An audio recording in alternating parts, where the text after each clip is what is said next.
Hi guys, Miguel with Push Chop Japan. Thanks for joining. Today I'm going to be sharpening a 240 millimeter Aogami Super or Blue Super Gyuto. The stones I'll be using today are made by the Naniwa Corporation. They're synthetic splash and goes in an 800 and 3000 grit stone. These two stones also happen to be the very first two stones I purchased several years ago when I started sharpening. So if you personally are looking for a synthetic stone that's a splash and go and you're not sure which way to go, because there are quite a few out there, Naniwa is a safe and very high quality stone to start with. And just like with me, it might be the one that you use all the time. Not to say that I haven't used the Suhiros and the King brands, but these two guys here work so well, I haven't really felt the need to replace them, but I have tried other stones and they're all great, but these guys have been really coming through for me. So I'm very happy. I don't really have a reason to switch as of yet. Before we do get started though, I want to show that this knife is not sharp. It's not cutting through this paper. So we know at least we're starting with a perfectly good dulled knife for this demonstration. First thing I want to do is get a nice, comfortable, relaxed grip. Relaxed is the key. And you want to make sure these three fingers are up against the choil, your index fingers on the spine, and your thumb is on the chin. This is the grip every time when you're pushing and sharpening away from you. Next thing you want to do is get the right angle. What I like to do is I put this face of the knife flat down on the stone, and what that does for me is show me a lip along the cutting edge that I could see and feel with my finger and eyes, of course. And to close that, all I do is lift the spine, and as soon as it touches in the front, I know it's where I need to be. What I also like to do that's helped me over the years is I touch my finger to the stone, and where the spine touches my finger, it kind of is like a muscle memory thing. So like if I have to pull away from the stone, or I have to put the knife down and go take care of something with the family or what have you at home, at least if I come back, I can grab the knife comfortably, touch it in the same spot, and when I put it down on the stone, I'm there. And over the years, it's just been a practice of mine that works really great in every single time. Especially if you're sharpening your own knife at home, it's a good habit to take up, and it's very automatic as far as the motion goes. Another thing you want to keep in mind is that these knives do have a belly on them, a little rounded belly on them, and they're not really flat anywhere from tip all the way down to the chin. So you want to take that into consideration, especially when you're working through the belly part. I've noticed that's where it really counts the most, because you're cutting this at a 45-degree angle across the stone, and the stone is a straight, flat surface. And when you have a knife with the belly on it, if you don't kind of compensate for that curve, you're going to turn your knife into a straight, flat surface too. So you just want to keep that in mind. All you have to do is lay the heel and the belly down flat on the stone, and it'll show you how far up the tip comes. Okay, so when you're working, I like to get the right angle. I start at the tip. I make sure the tip is touching, and just kind of make sure you pay attention to how little you have to move it, but you do have to move it as you're working through the belly portion. When you get down to the bottom part of the belly and throughout the heel, it's not so much of a problem. But when you're working to that belly, just kind of keep that in mind. And it's a natural feeling anyways. When you kind of get into it, it's something that you can work into your motion easily. Okay. Angle, start at the tip. And I personally only put a little bit of pressure when you're pushing away from you, of course. When you come back, kind of lift it up.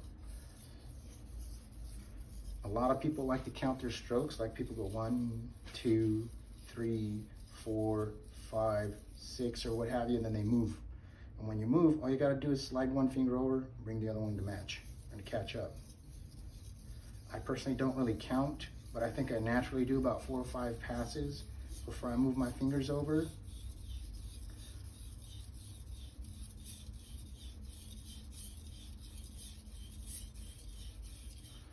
I really like to use my ears, and I like to feel the way the stone is grinding on the metal. When you're holding this knife in your hand, it's like you can almost feel the vibrations from the rough surface on the steel. And of course your ears will be able to hear it if it's a nice, smooth, consistent sound. And this is all little things that you'll pick up along the way that help you sharpen a lot better and fine tune your craft or your skill. Another thing I like to do through the belly is when I come to the top part of the stone, I make sure the tip is down and I kind of curve my way through the belly until I get to that end of the stone, and then I kind of compensate for that belly like we were talking about earlier. It's a good one motion, single fluid kind of, remember, everything's got to be fluid. You want everything to be smooth. You don't want to push too hard either when you're cutting this, because you will tend to grind away way too much metal, more than is necessary.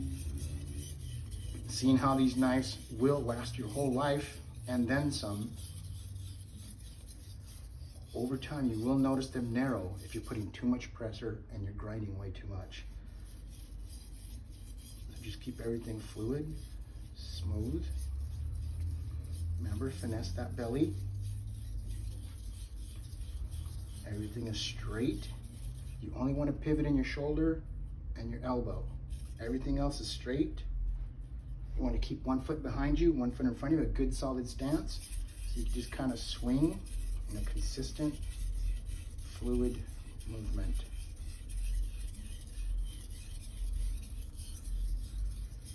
I like to work it from the tip to the chin. Like I said, you can count strokes if you like. I just like to go off the way it feels after a while. I just kind of feel it through, listening to the grinding.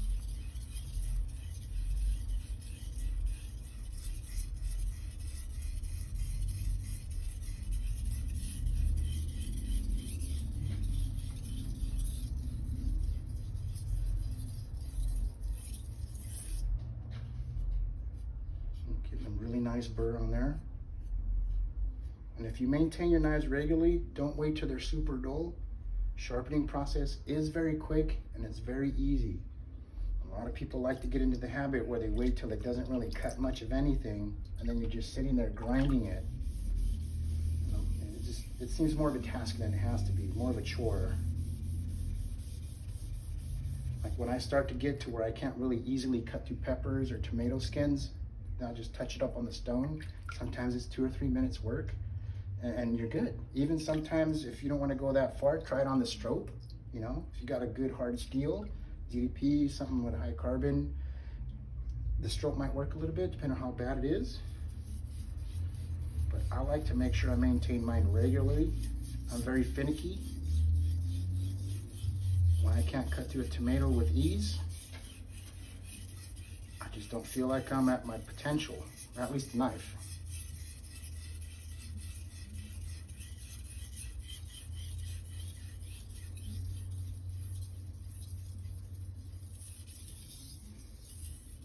And then after a while, you get a little bit used to the motion. I like to move my hand and kind of spread my fingers along and do one long swoop along the length of the stone.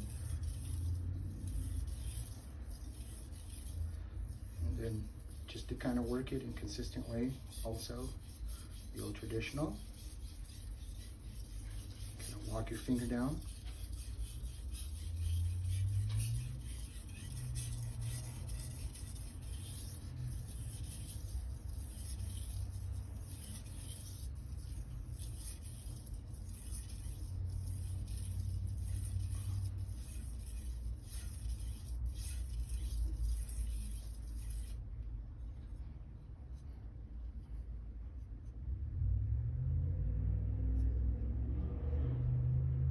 Nice burr.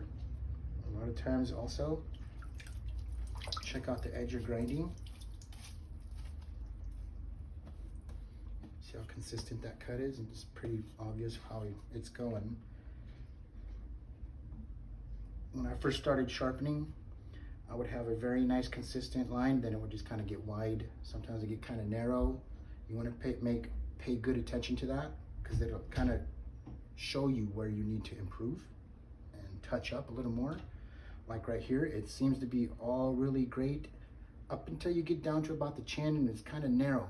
So to me, that's telling me I need to work on the back end a little bit more. And the one thing I've noticed with sharpening is when you're getting down to the chin, you have your thumb there, and I think it's enough, but sometimes for me, I need to put my other finger up against it and use both of them to apply a little bit of pressure, and then it kind of gets it all the way into the chin too.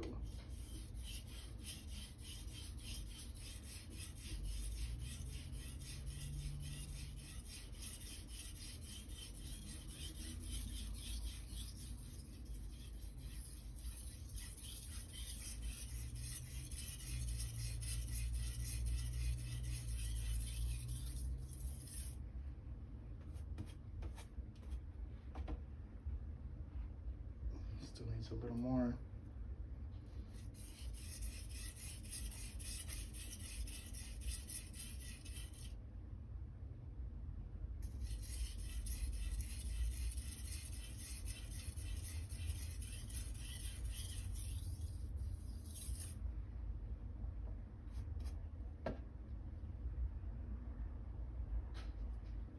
Just about there.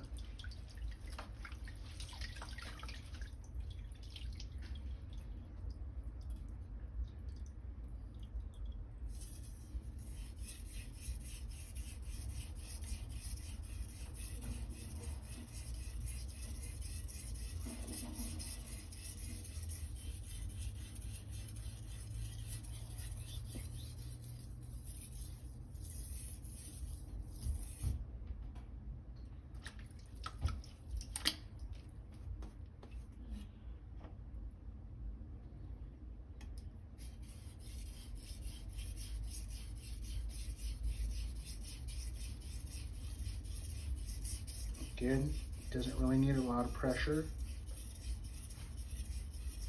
It doesn't even really need to go fast. It just needs to be a consistent, quality stroke.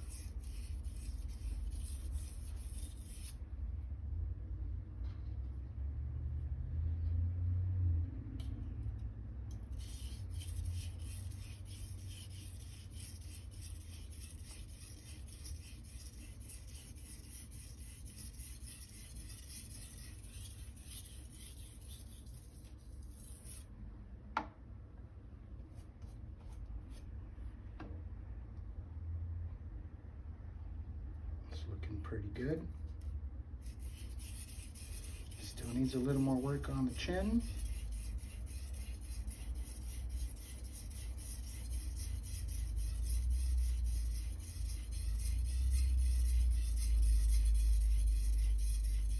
Always follow it up, working all the way back out to the tip.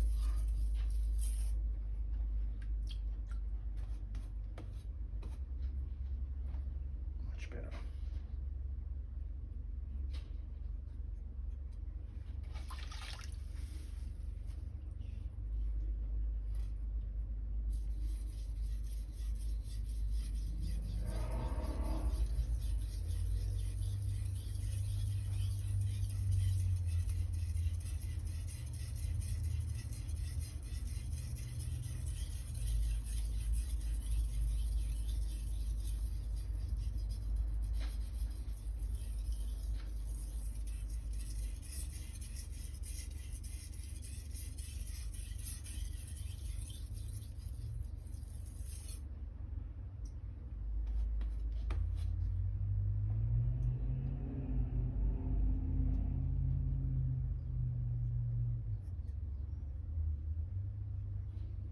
Getting there.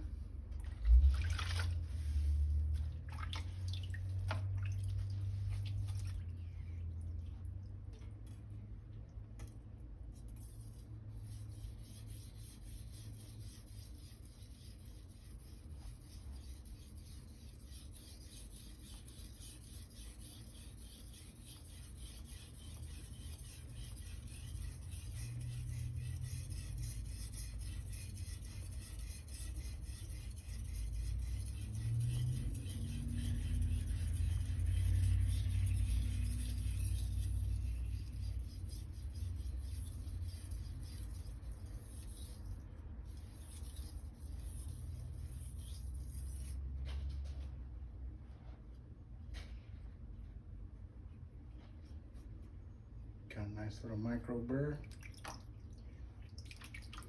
Okay, too fast. Another thing I like to use too on these stones, and get that little black little residue, and get yourself a rust remover. It works really good cleaning off the stone. So you continue to have a nice clean surface. Very quick and effective. I mean, of course, you could always use these when you get them in the box. They work good too.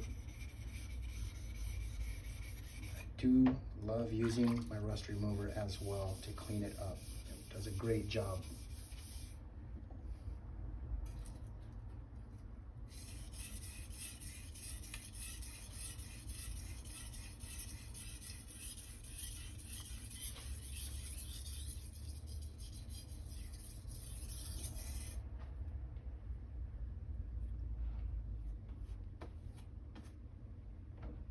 Looking good.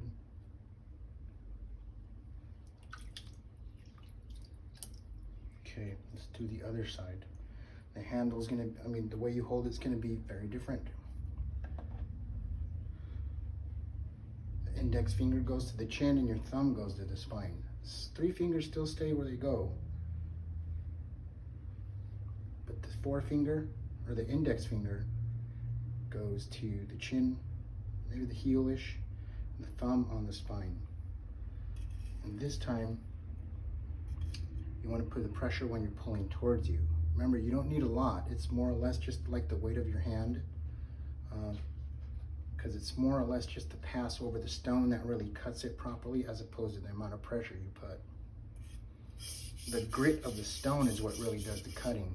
And the same thing here on this side.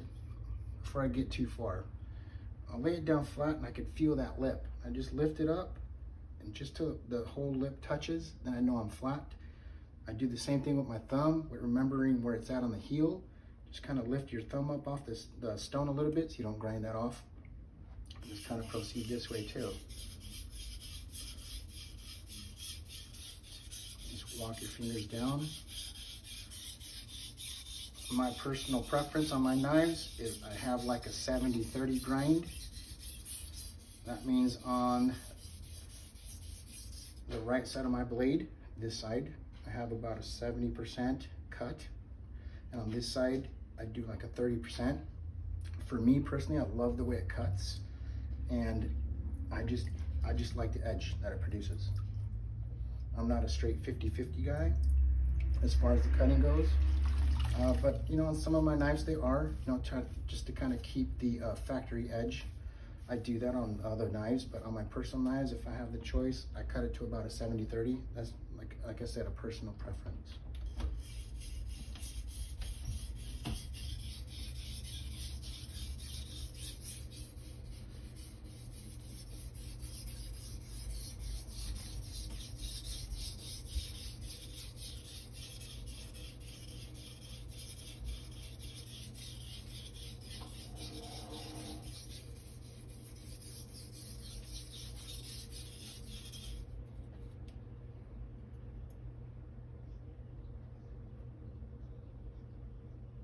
Getting the burr up on there.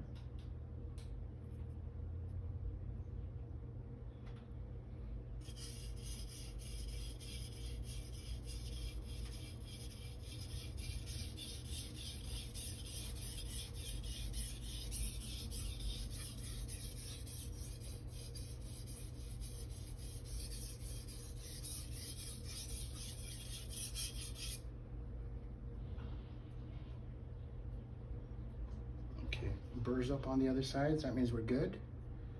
You don't want to go any more than that, because then you're just taking off more metal than you need to. What I do next, just clean this off.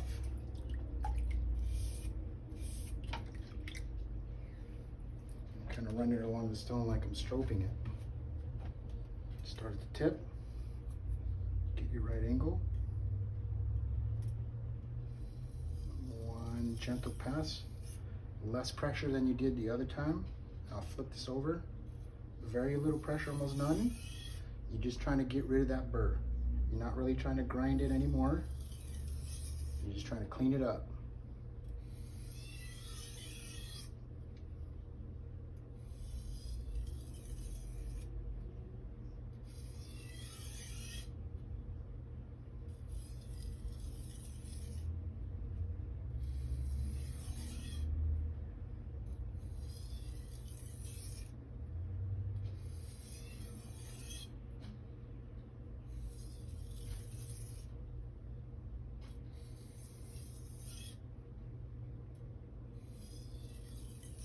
you could do it this way too.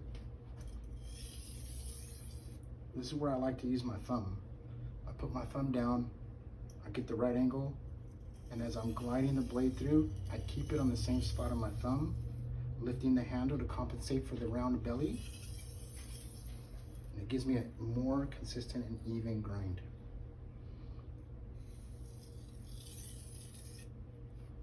Using the thumb, back this way. Remember, almost no pressure.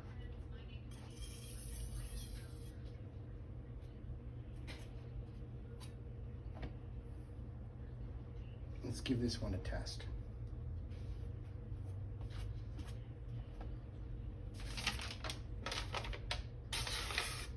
Like butter. And this is on an 800 stone. You can't really do S cuts so much off of 800, but it still gives an impressive edge.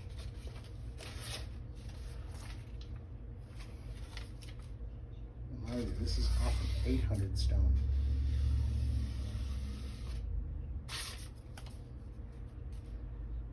Let's switch this over and do the 3000. Okay guys, here we go with the 3000. Same setup, same steps, same everything. The angle.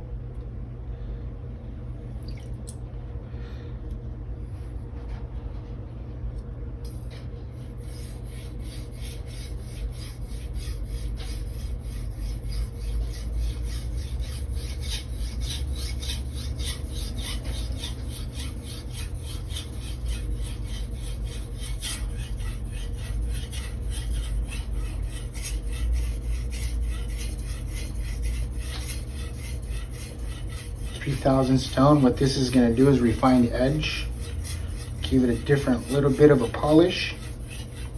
Not going to be so much a grinder like the 800 stone.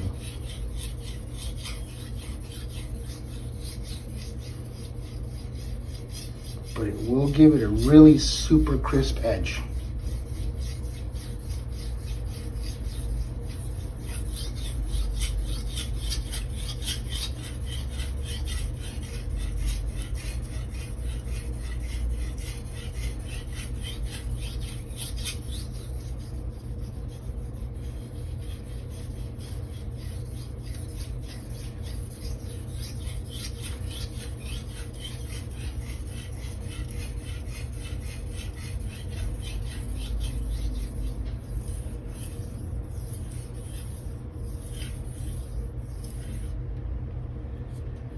Got that micro bevel, maybe just a little more on the tip. The heel feels pretty good, looking good, feeling good. Just give it a little bit more on the tip there. To angle.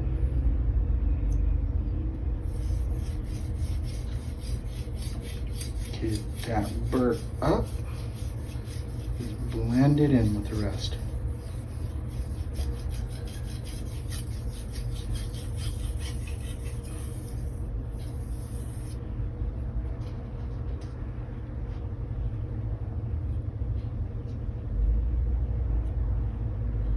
Very nice.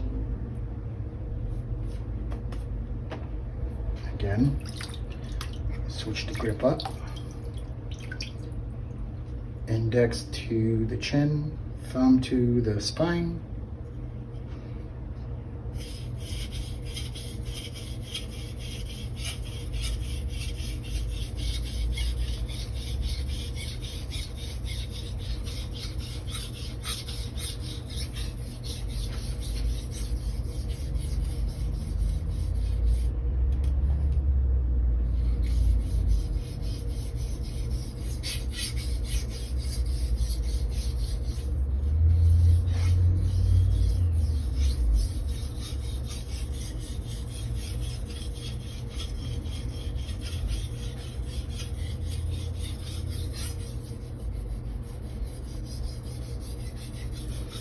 That 70-30 grind, it really does make the other side a whole lot easier and quicker to cut.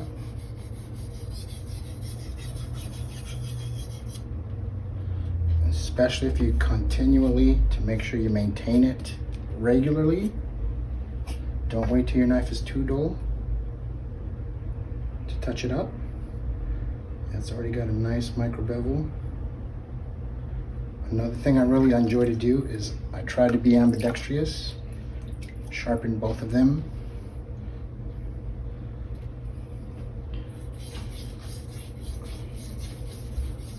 The same way on opposite hands. For me, it's just a little bit more comfortable.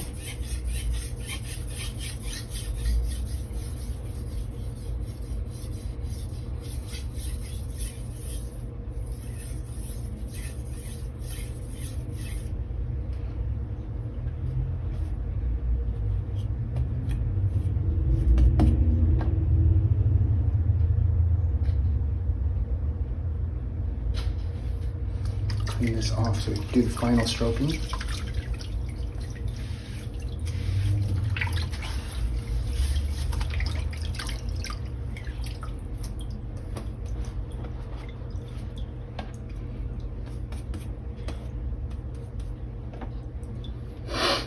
Again, make sure you got the right angle. Gently, no pressure. Or no pressure. You're just grinding off the burr. Not sharpening any longer, but cleaning it up.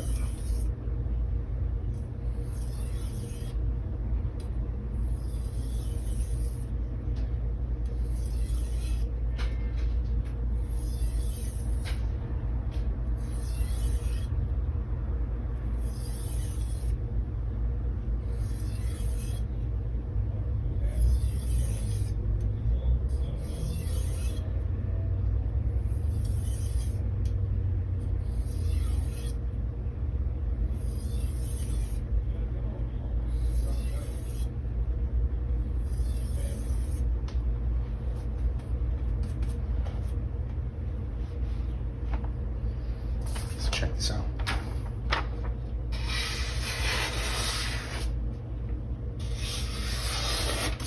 I think we did good. A little bit of practice. Maintain your knife regularly to keep from grinding too much metal off when you do.